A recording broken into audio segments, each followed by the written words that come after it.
panakip butas, temporary boyfriend. Amo ina ang nangin papel ko sa akon best friend nga naging girlfriend. Hindi ko halos maisip nga nagsulod ako sa isa ka relasyon nga ako man ang kusa naghimo sang akon kaugalingon bilang iya option. Tungod lang sa pagpalangga ko sa iya. Tungod sa gugma, ginpilit ko magpakatanga. Sa una, nagpabor pa sa amon ang tanan. Pero mabudlay gid gali ang tagipusoon nga diktahan Kuya Bibo. Kagamoy niya mangin kaundan sang akon heart story.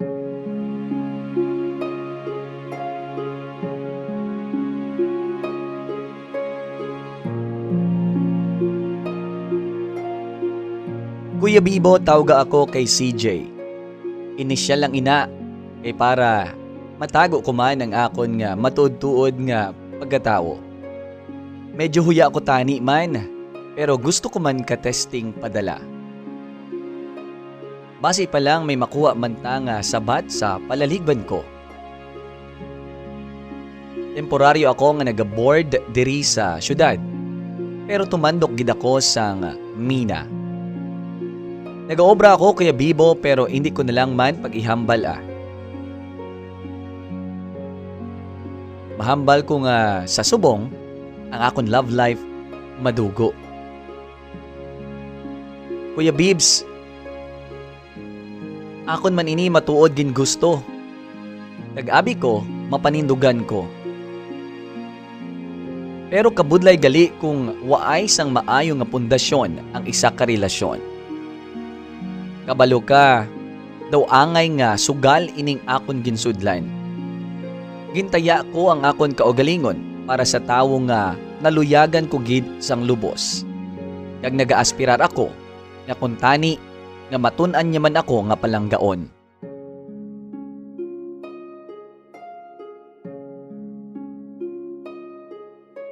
Sa una gid man hindi siya magpasugot Kuya Bibo. Pero ako ang namilit. Nga siling ko, tilawan ta lang basi maging okay man, kag matun-an niya man ako nga palanggaon. Ang akon heart story amo sini. May nubya ako now nga si Janet. High school best friend ko ni siya kag nangin girlfriend ko. Paano? Tungod sa gindesisyonan lang namon nga tilawan nga sudlon ang isa ka relasyon. Kaya kuya actually, nagprangkan ako ni sa iya nga dugay na ako naluyag sa iya Kuya Bibo. Sadto pa lang. Kag hindi lang best friend ang gusto ko nga matabo sa amon. Close kami katama ni Janet. Tanan niya nga problema, kabalo ako. Kag ako man sa iya. Si Janet nakanubyo Kuya Bibo. Kag ako nagpaiway maski dugay na ako nga nagdiga sa iya nga gusto ko siya maging nubya. Sadto pa lang. Pero instead nga seryosohon niya. Ginakadlawan niya pagani kagaprang kagid siya nga wala siya yasang feelings sa akon. Kag friendship lang gid ang mahatag niya. Kag-abi mo Kuya Bibo daw joke lang para sa iya ang tanan. Eh syempre, sobra kami ka-close. Ako ya sa tuod lang, grabe ang luyag ko sa iya. Kag kung magsugot lang siya,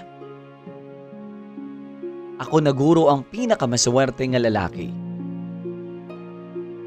Daw gasakit na permi ang buot ko kay daw wala man lang na siya gani na tagaan importansya ni Glenn, ang boyfriend niya. Ako ang iya palautwasan sang iya problema. Gani medyo sakit gawa kaya ko yung adaan. Sobra ang luyag ko sa iya Kuya Bibo. Kag kada masakitan siya sa ginapang obra sang boyfriend niya kag nagapamroblema siya, ako ang unang nga gakaapektuhan. Pero wala Ang balyagani, hindi kami talo. Pero mapati ka kag sa indi, Kuya Bibo. Nangin kami gidman ni Janet.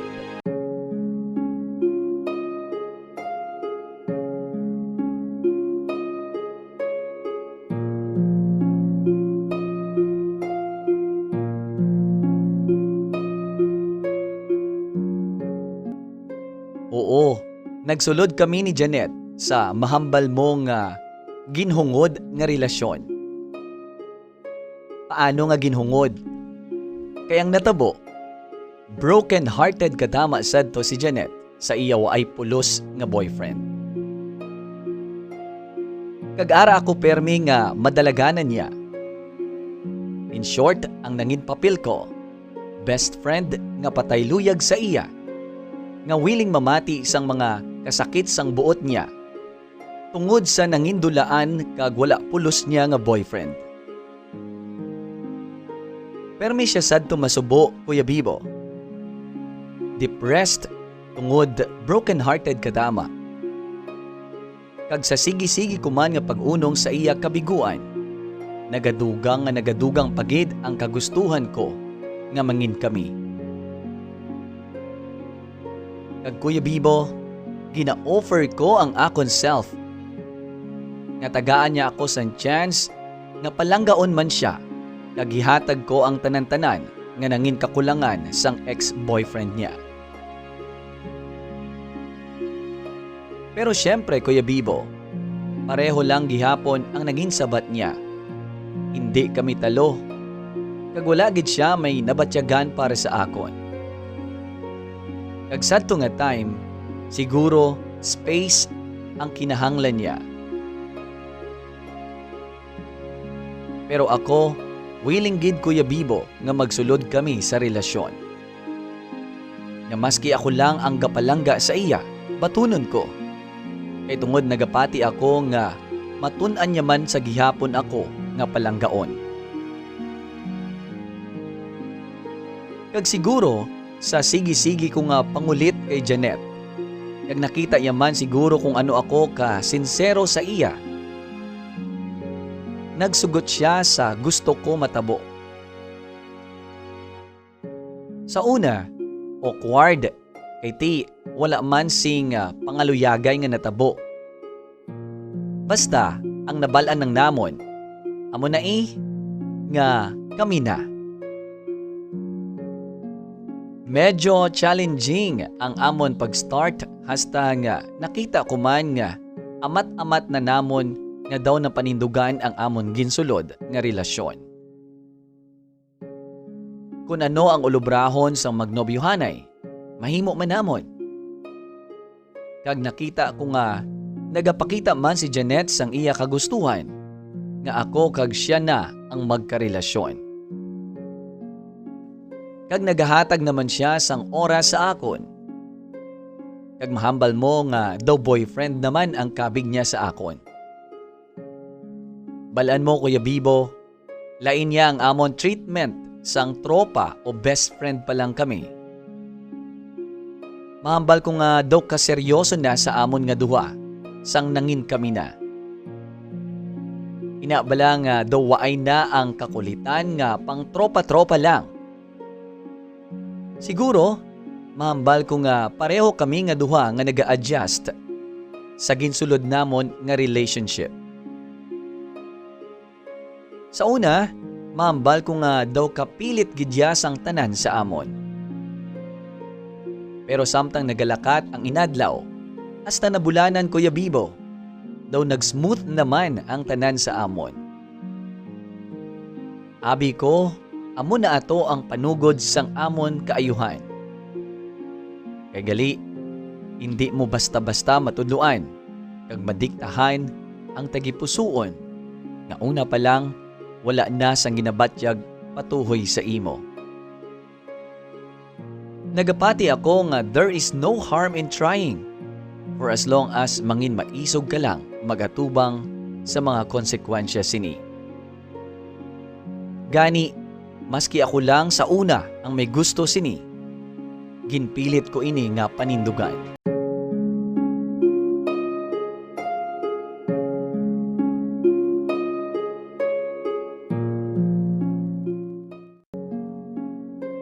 Si Janet, nakita ko man ang iya willingness kuntani para sa amon relasyon. Pero siguro amo na abala ang hambal nila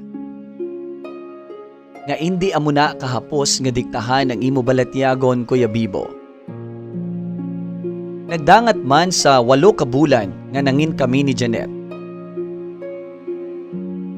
Mahambal ko nga super happy ako ya. Apang siya, daw nagatinguha gid nga matunan ako nga palanggaon.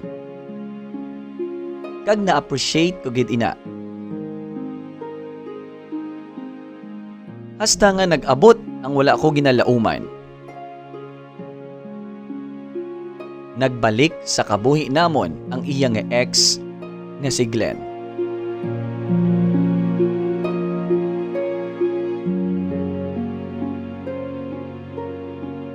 Kuya Bibo, ako na lang gali ang nagapati pa sa amon relasyon nga may pakadtuan pa ini. Likom sa akon, naga-communicate gali sila liwat ni Glenn. Manug 1 year naman kami sadto.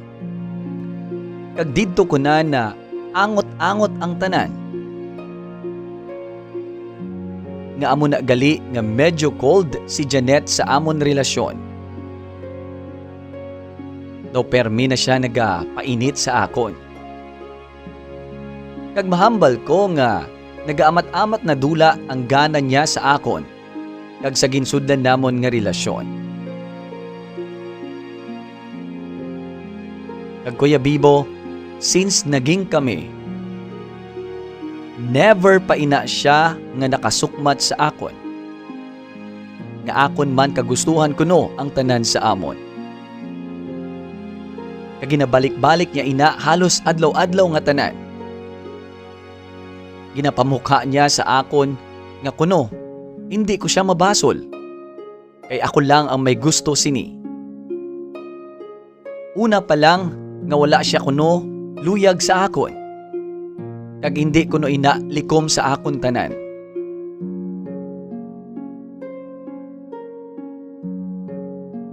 Daw hindi ako makahibalo mag-react sadto nga time, Kuya Bibo. Daw hindi ako makahibalo mag-react, Kuya Bibo. Way man ako matuod irason. Kagustuhan ko ini, kagway ako pwede basulon, kundi ang kaugalingon ko lang.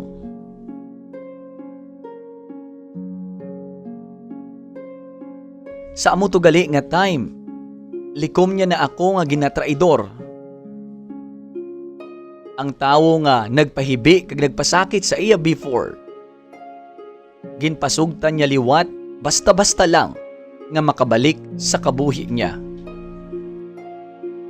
Kag wala ya gintagaan sang bili ang mga ginsakripisyo ko para mahatag sa iya ang tanan-tanan. Nga kahapos lang sa iya magbaliwala sang tanan. Sa akon mga paninguha, sa akon mga sakripisyo, nga mahatagan siya sang lubos nga kalipayan.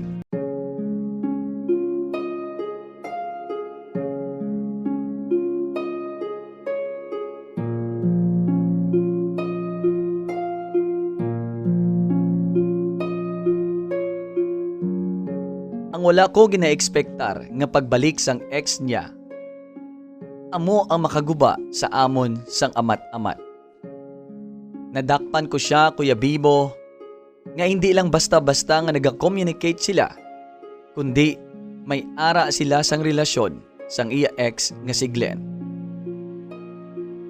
Daw hindi ko mabaton ang pagluib niya sa akon.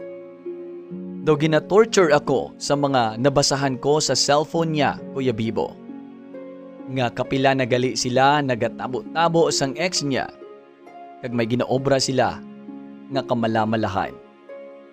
Ako, mahambal mo nga daw lipong nga bangros waay gid kamuwang-muwang nga ginatraidor na gali sang babae nga ginapalangga ko sang lubos. Tama kasakit, Bibo, nga panumdumon nga ako ang nagtinguha para mahatag sa iya ang kalipayan nga kabaylo sang pasakit nga gindulot sang eksya. Ako nga gintaya ko nga ginbuhos ang pagkatawo ko para lang wala na siya sang pangayuon pa. Sa diin abi ako nagkulang. Tanan nga rason para mangin kontento na siya sa akon. Ginatinguhaan ko gid nga maobra. Pero sa baylo nga halungan niya ini, kagtagaan sang importansya, ginbaliwala ya lang. Sa subong cool off ang amon status, Kuya Bibo. Nagapakitluoy ako nga kayuhon namon ang amon relasyon. Nga willing ako kalimtan ang tanan. Mabalik lang siya sa akon. Kag magaumpisa kami sa liwat. Pero Kuya Bibo, nagpangindi na siya.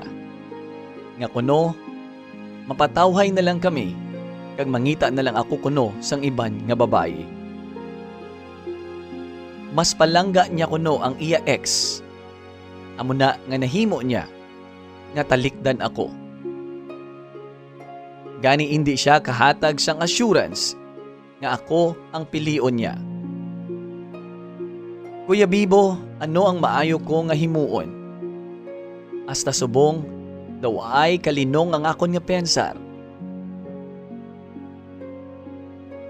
Sobra ko gid siya kapalangga. Kag hindi ko na siya mapilit pa nga magbalikay kami sa subong. Ano ang himuon ko, Kuya Bibo? Kaya do hindi ako kabalo kung sa diin ako maumpisa.